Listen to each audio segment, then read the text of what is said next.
کے دن رجب کی 14 تاریخ ہوگی۔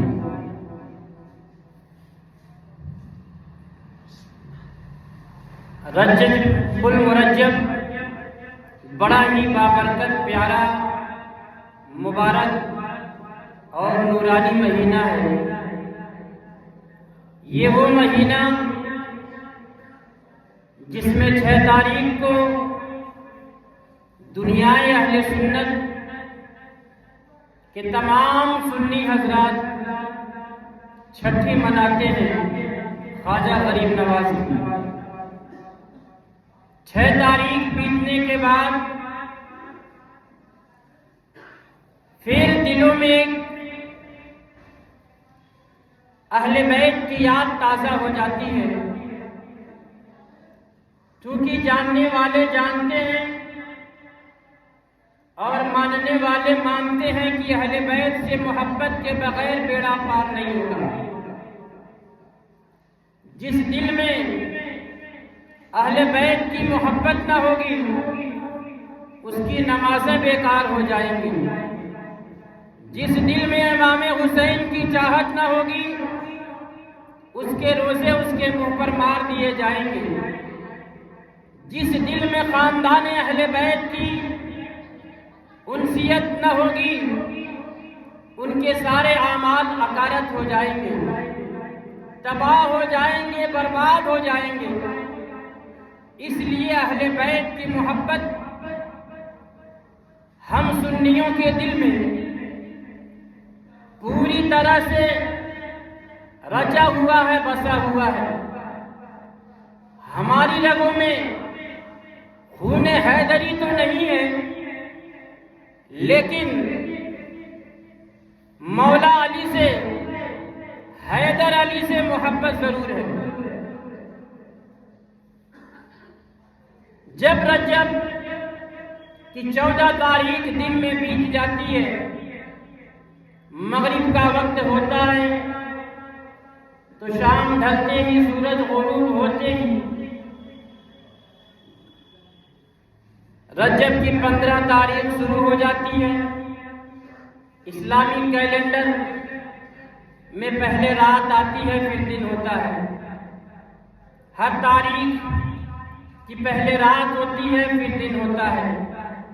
تو دن میں 14 تاریخ ہوگی سوموار کو، اور مغرب کے وقت جیسے ہی منگل شروع ہوگا، یعنی سوموار کے دن میں مغرب کا وقت ہوتے ہی رجب کی 15 تاریخ شروع ہو جائے گی۔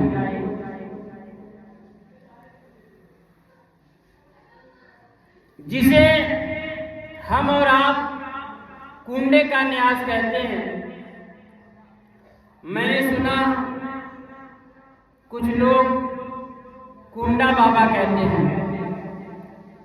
سوچنے والی بات ہے، کنڈا مٹی کے گھڑے کو، مٹی کے برتن کو کہا کرتے ہیں۔ اب برتن کو بابا کہنا بھلا یہ کہاں تک درست ہے؟ دراصل مسئلہ یہ ہے، علم نہ ہونے کی بنیاد پر آپ برتن بابا کہو یا کنڈا بابا کہو، یہ علم نہ ہونے کی بنیاد پر ہوتا ہے۔ تو چونکہ یہ تہوار، یہ فاتحہ مٹی کے برتنوں میں کراتے ہیں، اس لیے اسے کنڈے کا تہوار کہتے ہیں۔ لیکن کنڈا بابا کہنا کہ کنڈے بابا کا تہوار ہے، یہ کہنا بالکل ناجائز ہے، غلط ہے۔ چونکہ ہم اس اللہ کے ماننے والے ہیں جو آنکھ سے پاک ہے، کان سے پاک ہے، چہرے سے پاک ہے، ہاتھوں سے پاک ہے، جسم و جسمانیات سے پاک ہے، نرنکار ہے، اس کا کوئی آکار نہیں، اس کی کوئی شکل و صورت نہیں۔ وہ ہمارا رب ہے، وہ ہمارا معبود ہے، وہ ہمارا اللہ ہے۔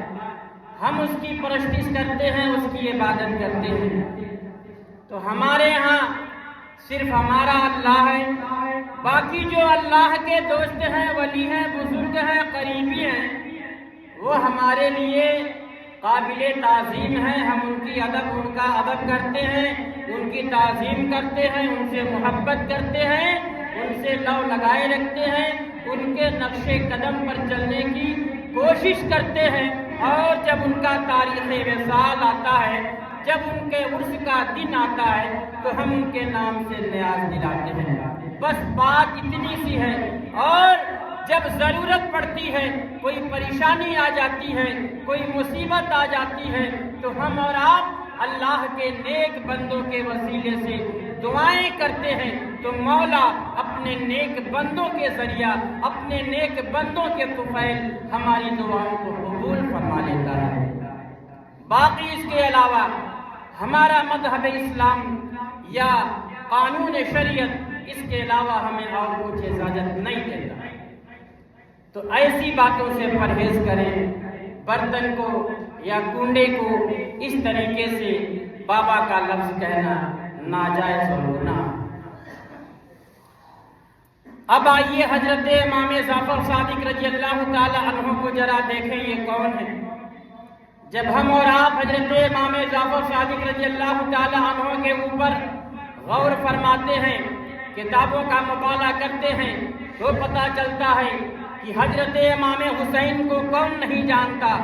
مولا علی کے شہزادے حضرت امام حسین، جس نے کربلا کی تپتی ہوئی دھرتی پر، کربلا کے تپتے ہوئے ریگستان پر 10 محرم الحرام کو اللہ تبارک و تعالیٰ کی بارگاہ میں جام شہادت نوش فرما لیا، وہ امام حسین کے بیٹے امام زین العابدین ہیں، اور امام زین العابدین کے بیٹے امام محمد باقر ہیں، اور امام محمد باقر کے بیٹے کا نام حضرت امام جعفر صادق رضی اللہ تعالی عنہ۔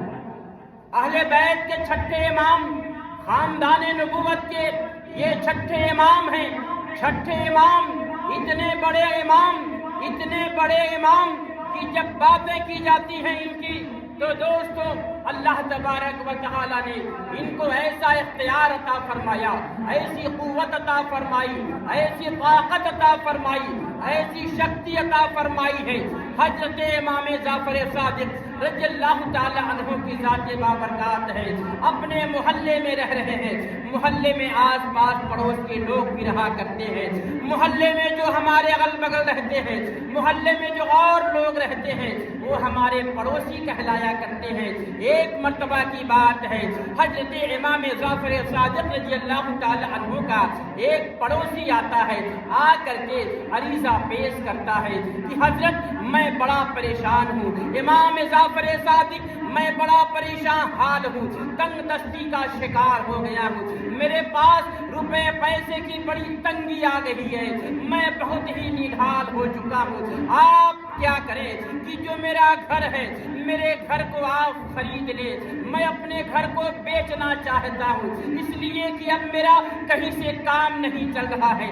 امام جعفر صادق رضی اللہ تعالی عنہ فرماتے ہیں، اے میرے پڑوسی، اگر تم اپنے گھر کو بیچنا چاہتے ہو، میرے ہاتھوں سے بیچنا چاہتے ہو، تو میرے پاس تمہیں روپے پیسے نہیں ملیں گے، میرے پاس تمہیں دینار و درہم نہیں ملیں گے، اس لیے اگر تمہیں میرے گھر کے اپنے گھر کو میرے ہاتھوں بیچنا ہے تو میں تمہیں تمہارے اس گھر کے بدلے میں جنت عطا کر سکتا ہوں، جنت میں ایک مقام دے سکتا ہوں، اگر تمہیں یہ سودا منظور ہو تو پھر تم ہمارے ہاتھوں یہ سودا کر لو۔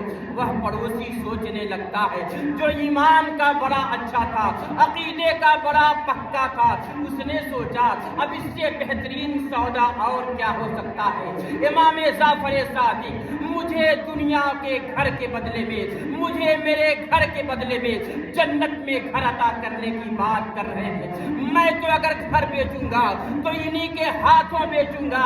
امام جعفر صادق سے سودا طے ہو جاتا ہے۔ امام جعفر صادق سے ان کے پڑوسی نے کہا کہ حضرت میں تیار ہوں، حضور میں آپ کے ہاتھوں سے ہی اپنے گھر کو بیچوں گا، لیکن میری اتنی درخواست ہے کہ جب کوئی مکان بیچتا ہے، جب کوئی کسی کا مکان خریدتا ہے تو اس کے بدلے میں ایک رجسٹری تیار کی جاتی ہے، ایک دستاویز تیار کیا جاتا ہے۔ اے امام جعفر صادق، آپ بھی میں جو میرا گھر آپ کو دے رہا ہوں، اس کے بدلے میں آپ مجھے جو جنت میں محل عطا کر رہے ہیں، میرا دستاویز تیار کر دیجئے۔ میرا گھر کے جو آپ جنت میں عطا کریں گے مجھ کا، اس کو کاغذ مجھے چاہیے، مجھے اس کا کاغذ بنا کر کے دے دیجئے۔ امام جعفر صادق نے کہا ٹھیک تم کہتے ہو، تم بڑی اچھی بات کہتے ہو۔ اور امام جعفر صادق نے ایک کاغذ اٹھایا اور قلم اٹھا کر کے اس پر لکھ دیا کہ حضرت امام جعفر صادق نے جنت میں ایک محل اپنے فلاں پڑوسی کے نام کر دیا، اس کے مکان کے بدلے میں جنت میں ایک مکان امام جعفر صادق نے اس کو عطا کر دیا، اس کو دے دیا۔ اب وہ پڑوسی اپنا مکان ان کے حوالے کر کے وہ دستاویز و کاغذ کا ٹکڑا لے کر کے اپنے گھر چلا جاتا ہے۔ کچھ دنوں کے بعد حج کے ایام آتے ہیں، ذی الحجہ کا مہینہ آتا ہے، امام جعفر صادق حج کرنے کے لیے خانہ کعبہ کی طرف رواں ہو جاتے ہیں، مکے کی طرف چل دیتے ہیں، اور ادھر ان کا پڑوسی بیمار ہو جاتا ہے۔ جس پڑوسی نے اپنے مکان کو بیچ کر کے جنت میں مکان خریدا تھا، وہ بیمار ہو جاتا ہے۔ اس نے سوچا کہ کہیں میں دنیا سے رخصت نہ ہو جاؤں، اسی بیماری کے حالت میں کہیں مجھے موت نہ آ جائے۔ اس نے کہا اپنے گھر والوں کو اپنے قریب بلایا اور کہا دیکھو یہ ایک دستاویز ہے، یہ کاغذ کا جو ٹکڑا ہے، اس پر امام جعفر صادق کے ہاتھوں میں نے اپنے مکان کو بیچا ہے، اور میرے مکان کے بدلے میں امام جعفر صادق نے مجھے جنت میں مکان عطا فرمائی ہے۔ یہ اسی کا کاغذ ہے، یہ اسی کا دستاویز ہے۔ لے میرے گھر والوں، میں تمہیں نصیحت کرتا ہوں، اگر میں دنیا سے چلا جاؤں، اگر میری موت آ جائے تو جب تم مجھے قبر میں دفن کرنا تو میرے کفن میں یہ کاغذ کے ٹکڑے کو رکھ دینا، اس کاغذ کے ٹکڑے کو میرے کفن میں رکھ دینا۔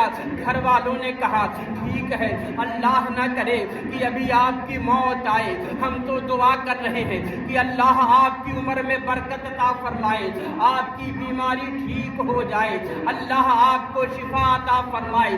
لیکن وہی ہوتا ہے جو رب کو منظور ہوتا ہے۔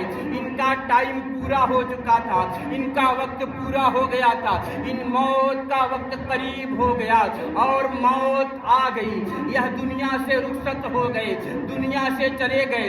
گھر والوں نے وصیت کے مطابق اس دستاویز کو، اس کاغذ کے پرچے کو ان کے کفن میں رکھ کر کے ان کو دفن کر دیا۔ اب جب ٹائم بیت گیا، جب حج کا زمانہ ختم ہو گیا، جب حج کا ٹائم پورا ہو گیا، امام جعفر صادق رضی اللہ تعالیٰ عنہ حج کر کے واپس تشریف لاتے ہیں۔ اب گھر والوں کی نیت خراب ہو گئی، گھر والوں کی نیت بگڑ جاتی ہے، وہ بے ایمانی کی نیت ان کے اندر بس جاتی ہے۔ انہوں نے سوچا کہ امام جعفر صادق نے یہ کیا، انہوں نے ایک کاغذ کا ٹکڑا عطا کر کے ہمارے گھر کو لے لیا، ہمارے گھر کو قبضہ کر لیا۔ یا گھر والے اکٹھا ہو کر کے امام کی بارگاہ میں جاتے ہیں اور عریضہ پیش کرتے ہیں، اے امام جعفر صادق، ہم نے آپ کو بڑا صادق سمجھا، ہم نے آپ کو بڑا سچا سمجھا، ہم نے آپ کو بڑا ایماندار سمجھا، ہم نے آپ کو بڑا تقوی شعار سمجھا، لیکن امام آپ نے یہ کیا، آپ نے ہمارے بھائی کو بہکا کر کے ایک کاغذ کا پرچہ دے کر کے، ایک کاغذ کا ٹکڑا دے کر کے آپ نے ہمارے گھر کو قبضے میں لے لیا۔ امام جعفر صادق نے فرمایا نہیں، تم لوگوں کا کہنا بالکل غلط ہے، میں نے گھر کو ایسے ہی قبضے میں نہیں لیا ہے، بلاؤ ذرا اپنے بھائی کو بلاؤ، تمہارے بھائی سے سودا ہوا ہے، وہی سچی بات بتائے گا، وہی اصلی بات کو بتائے گا۔ امام جعفر صادق رضی اللہ تعالیٰ عنہ نے جب یہ کہا تو امام کی بات سن کر کے گھر والوں نے کہا کہ ارے آپ جب حج کرنے گئے تھے تو اس کا انتقال ہو گیا، ہم نے تو اس کو دفن کر دیا۔